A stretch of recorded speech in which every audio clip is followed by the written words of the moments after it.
CM Yogi Adityanath अपने बेधड़क और निर्भीक निर्णय के लिए जाने जाते हैं। सीएम योगी सदियों से चली आ रही प्रथा बदलने के लिए भी काफी प्रचलित है।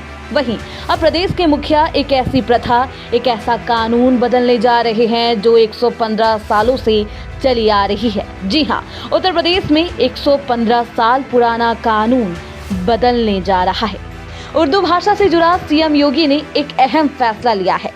उत्तर प्रदेश सरकार ने रजिस्ट्री दस्तावेजों से उर्दू फारसी शब्दों को हटाने का ऐतिहासिक निर्णय लिया है। इसके अलावा अब सब रजिस्ट्रार को उर्दू की परीक्षा नहीं देनी होगी। अभी तक लोक सेवा आयोग से चुने जाने के बाद भी सब रजिस्ट्रार को अस्थायी नौकरी के लिए यह परीक्षा पास करनी पड़ती थी। इसका कारण आधिकारिक दस्तावेजों में उर्दू और फारसी शब्दों का अत्यधिक प्रयोग था। योगी सरकार ने अब इन शब्दों की जगह सामान्य हिंदी शब्दों के प्रयोग करने का निर्णय लिया है। ऐसा करने के लिए रजिस्ट्रेशन एक्ट 1908 में संशोधन किया जाएगा। अब जान लेते हैं कि सीएम योगी ने ये फैसला क्यों लिया। आखिर क्यों योगी सरकार 115 साल पुराना कानून बदलने जा रही है। योगी सरकार उत्तर प्रदेश में होने वाली रजिस्ट्रियों के लिए वर्ष 1908 में बने रजिस्ट्रेशन एक्ट में बदलाव करने जा रही है, जिसका मुख्य कारण है कि ये कानून अंग्रेजों द्वारा लाया गया था, जिसके तहत सरकारी दस्तावेजों में उर्दू और फारसी को बढ़ावा दिया गया था। इस कारण से अधिकांश रजिस्ट्रियों में उर्दू और फारसी में बहुत सारे शब्द हैं। ये शब्द इतने जटिल है कि आम हिंदी भाषी लोग इन्हें समझ नहीं पाते।